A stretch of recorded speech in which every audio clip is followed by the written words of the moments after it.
Hello and welcome to Oh Gosh, another gaming channel.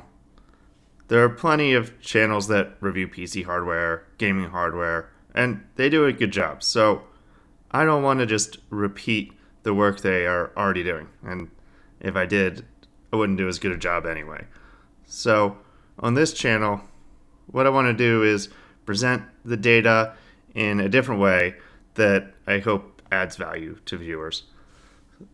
Here in this video, I'm going to address something that I think is a common question, and that is, what GPU and CPU should be paired together.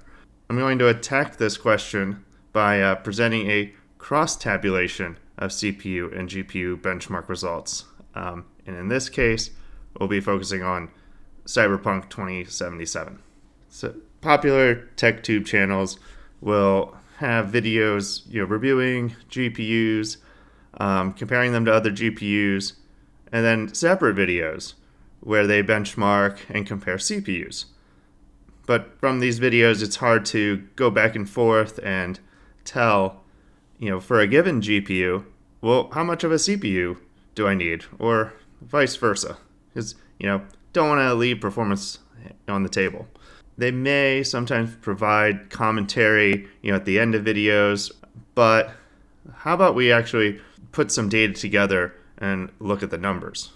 Now, I don't have every possible GPU and CPU that you may be looking to buy just sitting on a shelf behind me. So to do this, I'm going to have to synthetically replicate different levels of hardware. On the GPU side, I do have a 4090, 7800 XT, and an ARC A750. Using these GPUs at different power levels, I'm able to replicate a good range of GPU performance tiers. To calibrate this, I used 3D Mark benchmarks. So here are the scores for reference, and you can use these charts to see, what's the closest to the GPU that you own or are considering buying. Hopefully you find this to be a reasonable approach. On the CPU side, it's a little easier. I have a 13900K, so I'm able to easily replicate the full Intel 13th gen lineup by disabling cores and lowering clocks in the BIOS. So now on to the testing. So as I mentioned earlier, using Cyberpunk in this video, and I'm using the high preset at 1080p, 1440p, and 4K. I chose this game to try first because I thought it was a game where we could see both GPU and CPU scaling. In my testing here, there's no ray tracing and no upscaling, and I also turned off all things like film grain, motion blur, so none of that type of stuff's happening here. So just baseline rasterization performance. The benchmark pass I'm doing involves walking around the lower level of that circular structure in the middle of downtown Night City for 1 minute. So here's what the crosstab table looks like. Now I'll note that I did not run every single combination shown here. I ran each CPU with the 4090 and each GPU with the 13900K. And the result you see is the minimum of those two results. I simply don't have the time to actually test every combination, but again, I hope you find this approach reasonable. If I get a lot of views and people are really interested, then that could warrant me taking more time and doing even more combinations rather than extrapolate. Now, as we turn to the 1080p results here, what do we see? Well, starting from the bottom, we see that FPS is GPU dependent until you get to the 7800 XT at 75%. And this equates to cards like a 3080, 4070, or a 6800 non-XT. Then once we get to the stock 7800 XT, from here up, the frame rate is entirely CPU dependent. So if you had, say, a 120 Hz 1080p display with no plans to upgrade that anytime soon, this would suggest buying a 7800 XT or equivalent and pairing it with an i5 13400 or maybe a 13600K. There could be a little benefit with that.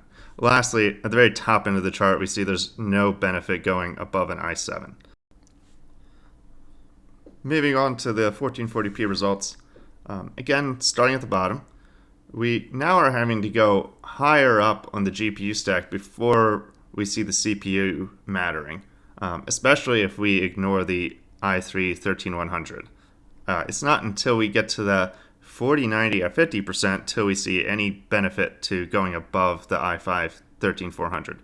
And that 4090 at 50%, just so you don't have to back up in the video, that's kind of falls around, between a 7900 XTX and a 4080 or 7900 XT.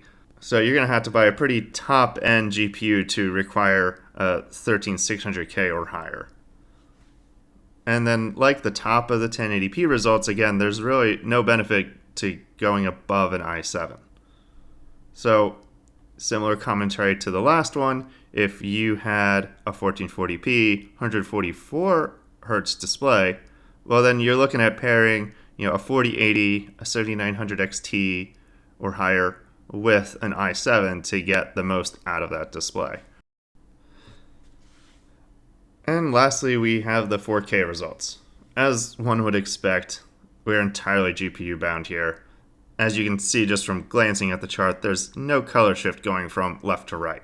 The only place we really start to see a marginal difference is at the top with the 4090 is going from the i3 to the i5. There's a marginal improvement, but that's it, nothing more after that. So that's it for this video. I hope you found it insightful. If there are other games or setting combinations you'd like to see, let me know in the comments below. I, of course, won't have time to do every game, but if people show interest in certain games, then I'll definitely prioritize those. In future videos, I also am considering doing one resolution, but with multiple games, as opposed to doing multiple resolutions in one game as I did with this video. Let me know if you think that would be a better structure. And so thanks for watching, and hope to see you in the next one.